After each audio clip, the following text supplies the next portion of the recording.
Welcome to the Unblock Yourself podcast. It's our podcast where we have conversations either together or with people who are chasing their dreams, they're making a positive change in the world, and they're living an intentional and unblocked life. Today, we're taking a bit of a turn because we have been talking quite a bit in recent conversations, as well as it's come up in, I think, all of our recent podcasts that we've done. Almost all. A book, and this book is called What to Make of a Life. It's by Jim Collins, and I will safely say that Greg has been completely obsessed with this book for quite some time. Strong. Obsessed is strong. Well, I think it's accurate, though. I think it's the right word to use in this context. You talk about this book all the time. You love this book, and so we thought it would be great. Let's have a conversation about this book, and you can tell me and anyone who's listening And the why. world. And the world listening. Yes. Yeah. So to our listeners, our regular listeners, you would remember that we did a book series earlier in this season, and it was a six episode, 5-part series. I know. You roll your eyes. Yes, I roll your eyes. Roll my eyes. Anyway, I think it's kind of funny. But we did these 6 books, and we thought, let's just sprinkle one in here, because as you said, I do talk about it all the time. Mm-hmm. And if I'm not talking about it, I'm usually thinking about it. Okay. So let's talk about first who Jim Collins is. Okay. So if you haven't heard, dear listener, of Jim Collins, Jim is Jimbo, as I like to call him. Oh, yeah? When we chat. When you're like friends? When we text. When you guys have beer? Jimbo. You call him Jimbo? Yeah, he's not. He's more of a light beer guy. He's not a... Okay. I don't know. I do not know Jim Collins, but Jim, when you listen to this, would love to know you. You're a bit of my hero. I read his first book when I was, I think, about 18. I was an older teenager. I either found it or it was bought for me. I suspect I found it. Then my parents just had it in the house. It's now in our house. Very yellow, old-looking pages. Yeah, and that book is his most famous book. It's called Good to Great.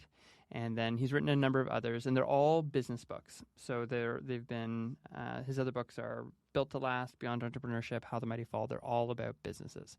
And the cool thing about Jim is he's a researcher. He's a researcher, data scientist, and was a teacher. I think it was at Stanford. Yeah, Stanford's Graduate School of Business.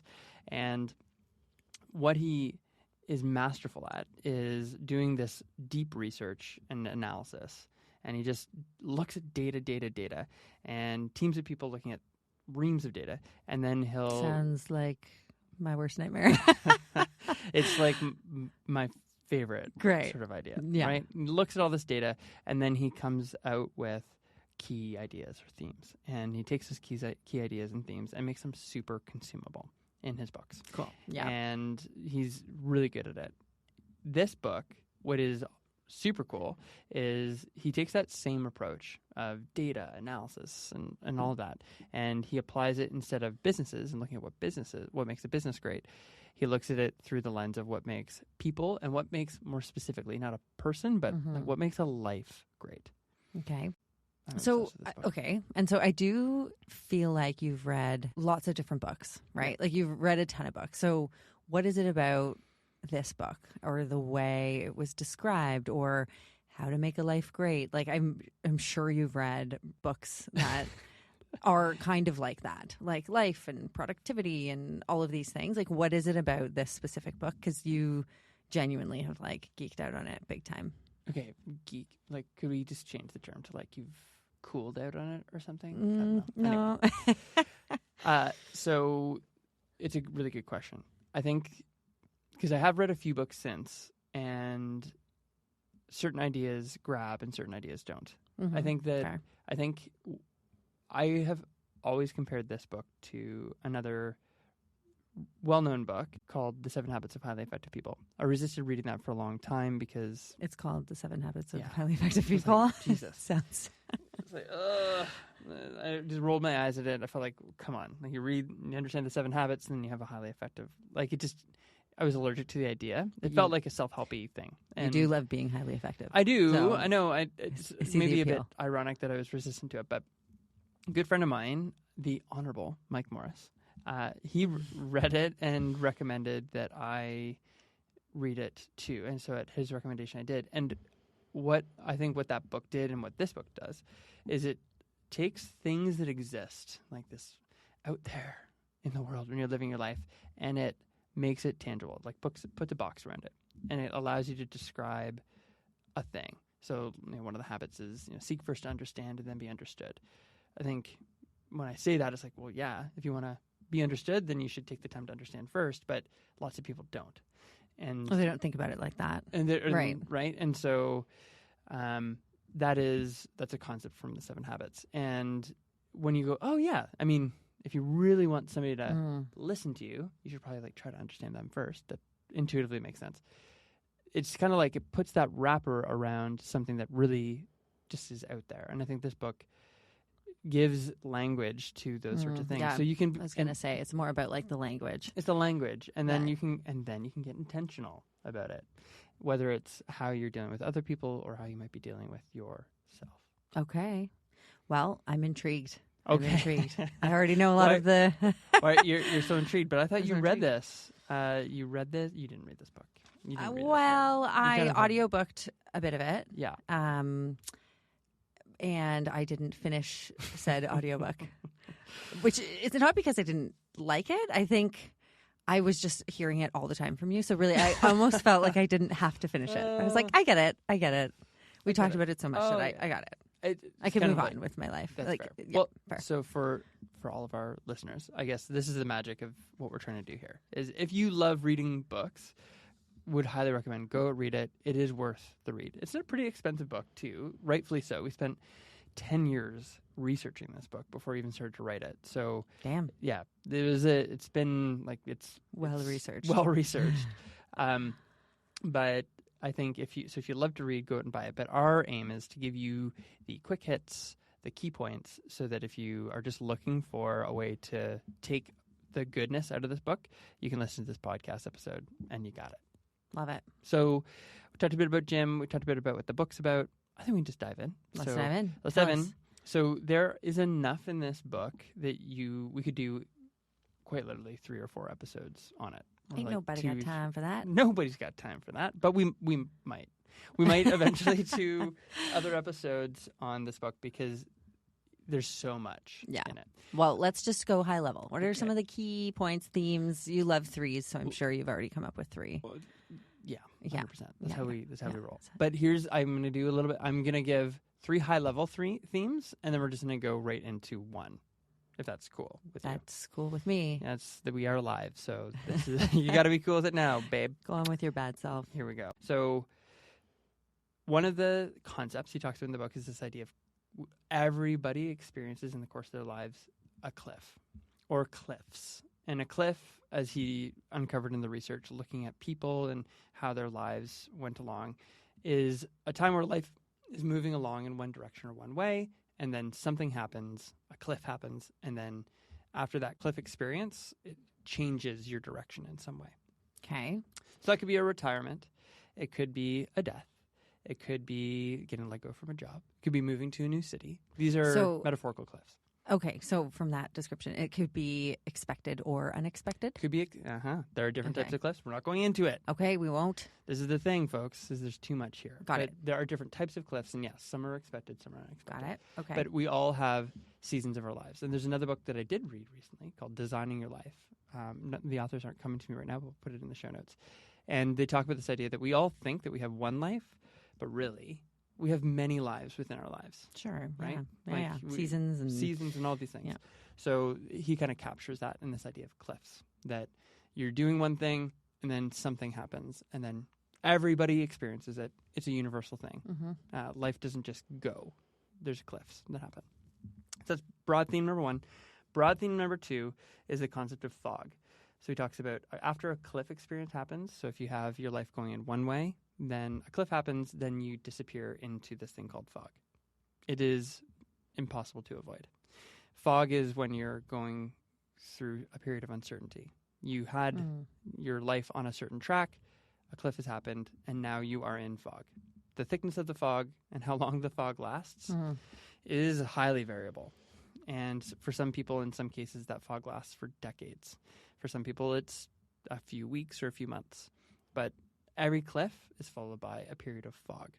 So, okay, you can't have a cliff without a fog is kind of what the That's right. book was saying. Okay. That's the idea, is that I mean, take any example. If your cliff is retirement and then you're now retired, even if you had like the most perfect plan for what you're going to do in your retirement, your life has changed. Your life has changed. Yeah. So it's going to feel weird and uncertain and all of that. And so how fog happens and how you navigate that fog is going to be highly variable on, again, more to dig into whole podcast episode. Got it. But an adjustment period of sorts that's foggy. I literally picture clouds like walking through.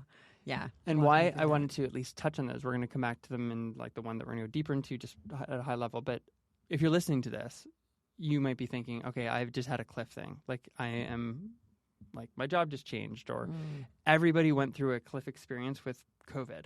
Like that was life changed after for sure. COVID, right? So everyone has had at least a recent cliff in the last 4 or 5 years or more recent. And after that cliff comes a period of fog. The world just doesn't seem the same as it did before. Yeah. Things are weird. And so everyone listening to this has recently experienced that in some way, or you might be experiencing it now. Like maybe you're going through a job change, or like we're all going through this change in the world today with the introduction of AI, et cetera. So that's cliff, that's fog as broad themes. Okay. But the one we're going to go a bit deeper into is this idea of encodings. Encoding. This is the thing you've probably heard me talk about the most. Oh, yes, I have.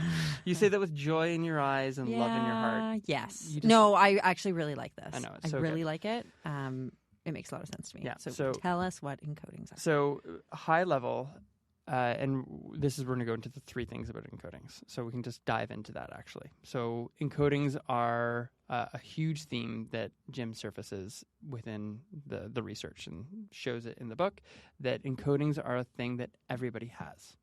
So let's go into key point number 1 about encoding. So what is an encoding? Encodings aren't strengths. It's deeper than that. It's this thing that you're just born with. So his research showed that there's 8 billion people alive in the world today. But every single person is born with a unique combination of capabilities, attributes, things. You, Whitney, have an encoding for care and hospitality and harmony. Like these are and Thanks, and Greg. others. You have others, Thanks. but those are encodings that you have. Okay. I would argue, it's weird talking about myself in this context in front of the whole world, but I think I've got encodings for taking an idea and trying to make it a little bit more simple, or describing things simply, or at least trying to. Mm-hmm. I've got certain encodings of things, like I love being in front of a group of people. You like that less. And like a lot less. So we all have these encodings. They're a thing that we're born with. So, okay. This is actually something I was thinking about just in preparing for this conversation. Is there a difference between competency and encodings? Like you could be good at something and you could, you can be really good at math, but it doesn't mean that's part of your encodings. Or is that all part of it? Like, are your competencies your encodings, or is it deeper than that? So they might be, and he found them as they're deeper than that. Okay. So you could be a really good accountant, you, Whitney, or anyone listening to this could be. Whitney cannot be a good accountant. But but you're intelligent. You are hardworking. You're super detail oriented. Theoretically, you could be an accountant. Okay. And you could be a really good one, but it would probably make you want to pull your eyes out. Mm-hmm. Okay. Right. So the idea would be that if you were an accountant, then, as we're going to get to in a moment, you're out of frame. Like you're not using your encodings in your day-to-day life. Encodings are the things that you naturally have a gift for, that you're naturally just good at, or that they naturally energize you. That you enjoy. It generally is something that you enjoy. Okay. It's a thing that when you're doing it, time kind of slows or speeds up. It's that idea of flow that you can get into when doing a thing. And they can show up in weird ways. And the thing about an encoding that he really doubles down or focuses on is an encoding isn't the thing that you're the best in the world at necessarily. An encoding is just a thing that you're better at doing than other things you could do. Okay. Right? So fair. Yep. So all right. I'm tracking. If I could, once you find out what an encoding is, that's really exciting, because then you can start to think more specifically about, okay, how do I make more time to do that thing? That is effectively what an encoding is. Okay. Okay? Yeah. So the idea is that encodings, he talks about, and the research showed that encodings are fixed. And he describes them like they're stars in the sky. Because there's 8 billion people, there's countless numbers of, everybody has different encodings. Every single person who's ever existed has a different combination of encodings. And so it's a really good metaphor to talk about them as stars in the sky. And so your encodings, you could think of them as constellations. Yeah, your individual constellation.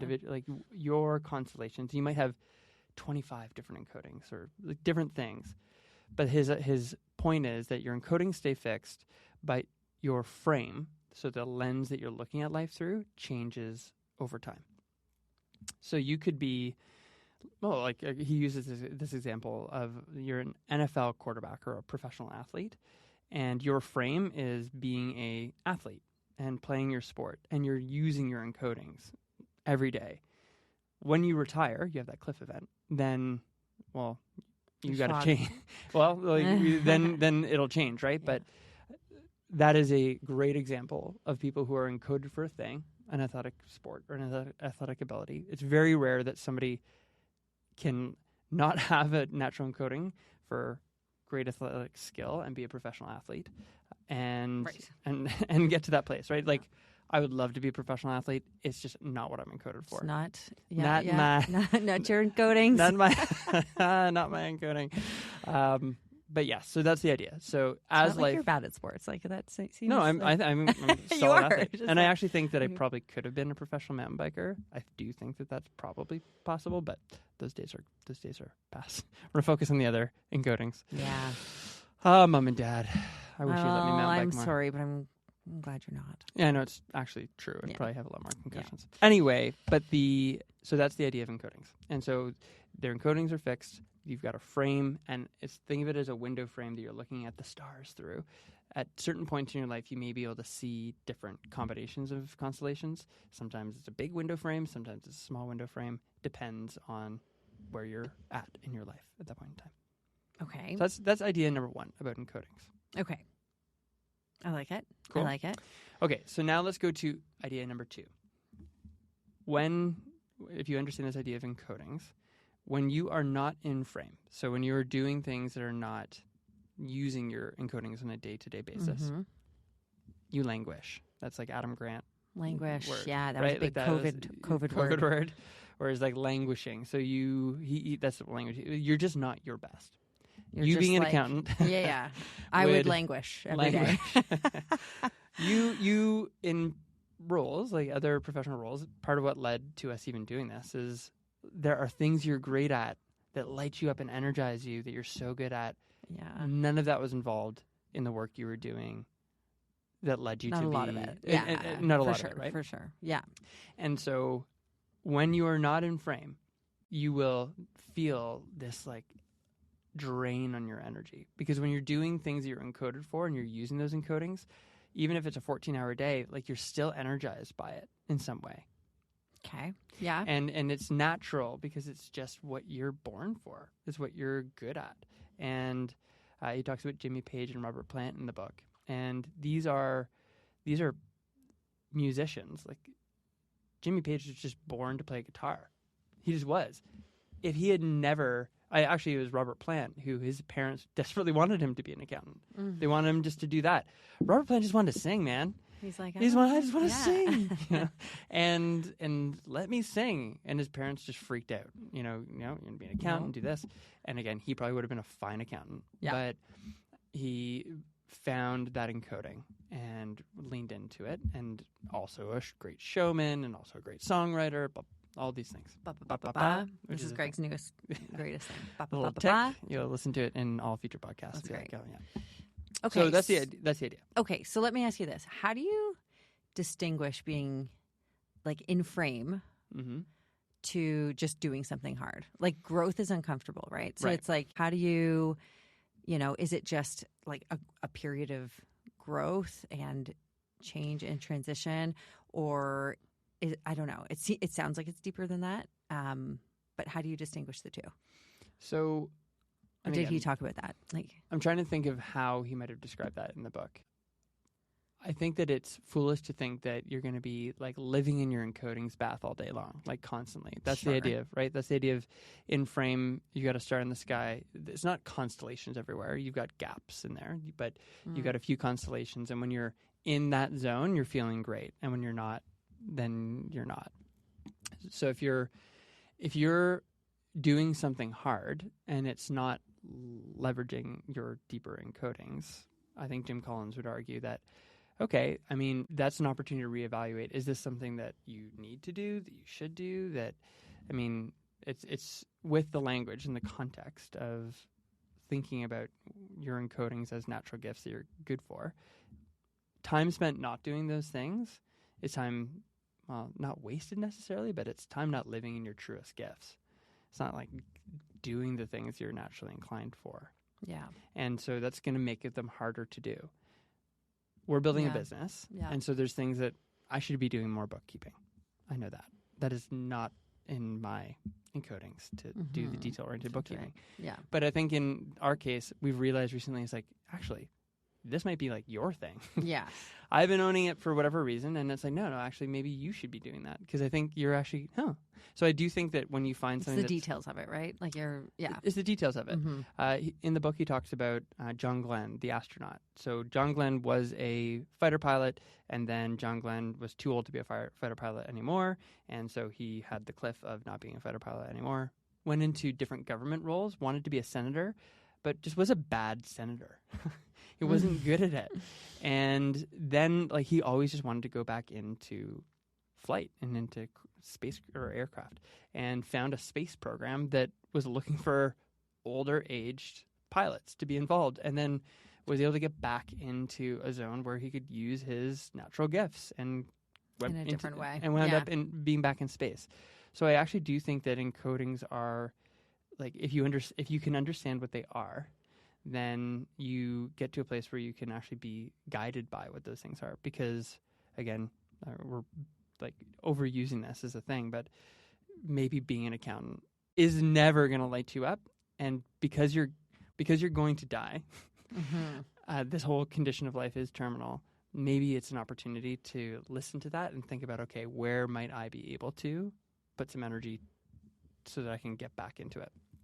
I think that Jim Collins has also found that it's impossible to live a great life without understanding what your encodings are and at least spending some time. Yeah.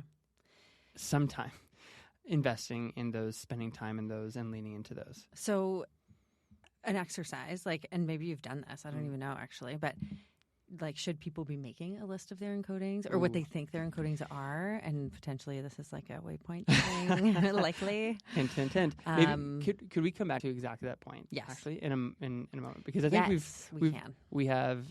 So if you're not in frame, you will languish a little bit. But let's go to point number three, which is when you're in frame.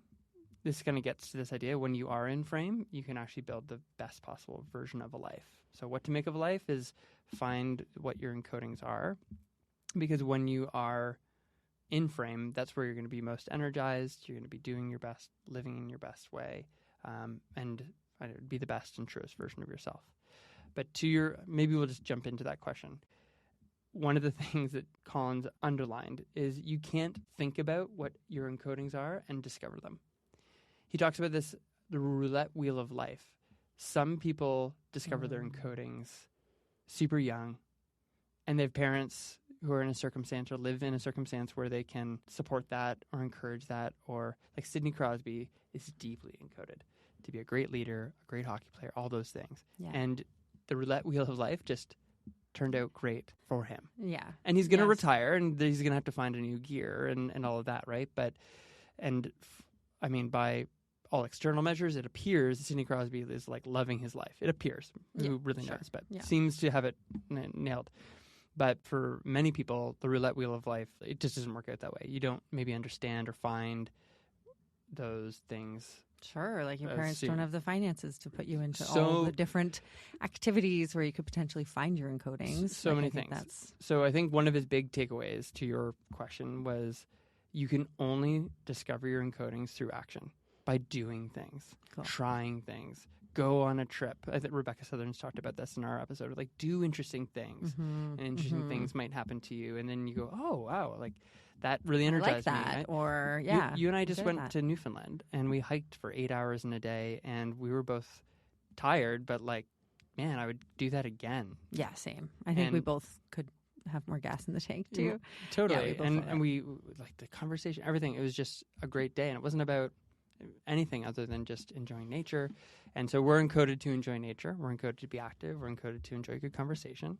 But this gets actually perfectly to the last point, which is you need to lean into your encodings to have the best possible version of your life. But what if your encodings of loving nature, having great conversation, and being active? What if that isn't going to be your livelihood, right? What if that is you can't get paid your problem to go on walks and talk? Well, and some people do, right? And this is, I think, the exact point is an encoding itself is rarely a like, oh, I've encoded you to be a CEO of a mega corporation. Great. And some people are like, yep, sorry, you lost that lottery and this is not going to be you. Yeah. It's not like that. The idea is there is no person in the book when Collins did the research, zero of the people that they researched, looked into, were ever motivated by money. Never, not one of them had, Jimmy Page and Robert Plant didn't start Led Zeppelin to become world famous millionaires. It was because they just love making music. Yeah. And I think that this is the heart of, I think this is probably what gets me most fired up when I talk about the book is I think I've only recently started to realize what my encodings are. I spent years, 15 years, building a career and always feeling a bit awkward and out of place. Maybe not appearing that way, but certainly internally feeling that way. Well, and I think to your point before, like, you just didn't have the language to even... I couldn't have... Yeah, or like your... So everybody in the world was like, way to go, Greg. Like, you're such a good this, or you're so, whoa, congratulations. And so I'm going, what? Like, but something wasn't feeling right to me, but only I could know that. And, well, podcasting didn't exist 10 years ago. And it doesn't matter I think it did. I might have. 10, yes. 10 years, actually, yes. Yeah. But I truly, and dear listener, no offense to you, like, I don't care if people listen to it or not. I just love doing it. Yeah. And so I think you love teaching, right? You're a very good teacher. And you're so encoded for teaching. So if we go down that path, so once you start to discover what your encodings are, it's like, okay, I want to be a great teacher. That came up in a conversation that I had with one of my best friends, Dave Bunce. We saw you today, Dave. And that kind of came, it was like a lightning bolt moment. Like, that is a thing. That didn't mean that I wanted to quit my job, go to teacher's college, and become a teacher. It meant, well, how can I do something with that? I think so many people go through their lives and don't have any idea what their encodings are, and then can't even start. Right. You can't even start to think about what might I do. It's more just where can I work or what can I mean, we've got bills to pay, we've got rent, et cetera, money. all those things. Yeah. But not one of the people in the book had as their goal make a lot of money. But almost all of them were incredibly successful, and that's why they're notable and written about it and all those things. But he has this concept that he surfaced called flipping the arrow of money. The idea being, I like this. That's instead of doing something for the money, and the arrow of money being like pulling you toward a thing so that I can do a thing. So many entrepreneurs start a company because they want financial freedom or venture capital or whatever to get big and make millions. Fair, that's fine. But flipping the arrow of money is thinking about, what do I need to do so that I can keep doing this? If you and I had as our only encodings, loving nature, going for hikes, being active, having great conversation, that's fine. If those were our only encodings, then you and I might have jobs that afford us to do that. Trips like that. And then I can do the job I may not like so much, because to me it affords me the opportunity to do that. So it's not this is not about light your life on fire and burn it all down. It's understand what your encodings are, build a life that is suited more to as many of your encodings as possible. And then when cliffs happen and when you're in that fog and the frame changes in your life, you might have to rediscover or find new encodings for yourself, but they're always out there. We all have more than we know that we have. It's just a matter of taking the time to find them. Yeah, trying new things. So good. Good. It's like I'm like sweating. I'm just fired you up. I'm just so fired up about this. So those are the key ideas. So to summarize it or kind of break it all down, first, encodings, they're this thing that are fixed, they're within us, but as we go through our lives, the frame of our life can change. So think of it as your encodings are constellations. You look out the window, and your window frame, you might move to a different room of the house, depending on your situation. The frame changes, you can see different things in the sky. So we all have encodings. It's up to us to find them. The only way to find them is through action. Got to move, try different things in order to find them. The second is when we're out of frame, we languish. Thanks, Adam Grant, for that beautiful essay. We should write a link to that in the show notes as well, in case you're interested in checking that out. Who looks at show notes, by the way? I have. Send us a note, listener, if you send us a note if you look at show notes. But we will link to it. Usually someone would probably just Google it, right? Like they don't Google need Adam Grant. Or AI it. AI it. Yeah, Google it. That's so, plot it. Yeah. Perplexity it. So if you're out of frame, you languish. Your energy is just not going to be the same. And then third is when you're in frame, you're energized. And that's when you're living your best possible life. You flip the arrow of money.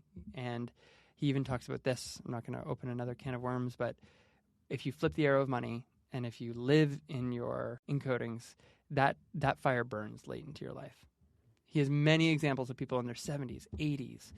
I don't think there's any in their 90s, but certainly in their 70s and 80s, still living these energized, highly effective lives because they're just doing things that they love. For sure. And we have recent stories about people that we met out there. Yeah. Gosh. Yes, we did. Ken and Heather. Yeah. Who I believe are listening to this episode. Yeah. Ken and Heather. Hello. If you are listening, hello to you. We miss you already. These friends that we made out in Newfoundland who, I couldn't imagine what their encodings are, but you could see the vibrancy and the energy. And for context, they're 74 and 75. And we were dancing up, having a great time on George Street in Newfoundland. Yeah. And we are friends. Like it was another one of those like asked to be friends. Magical moment. We're friends. They live in the Yukon and we're going to go visit them. We are going to come visit. So, but that's just what it's about, is that fire can burn late into your life, again, deep into your 70s and 80s. And we all know people like that. And I think everyone could agree. We'd all love to be people like that. Mm-hmm. So that's it. Love it. Yeah. That was great. I hope people take so much from that. It really is. It's a very good concept. Yeah. Again, I think I do love that it gives language to something that people maybe intuitively know, like, oh, I have these skills, but it's a different way to look at it. And then when you know that you love doing something, like look for, what is that? What is the thing about that?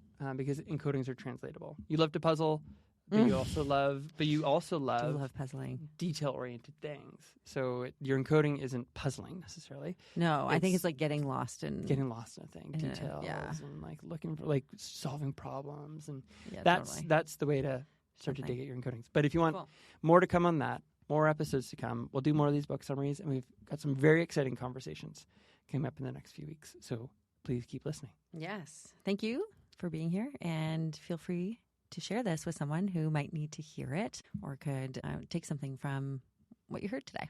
We appreciate you. Talk soon. Bye-bye. That's it for today. If you like this episode, hit follow or subscribe wherever you're listening.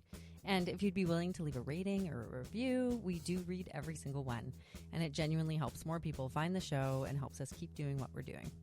And if you do like this episode and what we're talking about here, you'll probably love our 100% free bi-weekly newsletter. It's called the Vienna 5, and you can find the link to that in the show notes. Music for this podcast is by Moby, who we still think is very cool. We're glad you're here. Thanks so much for listening.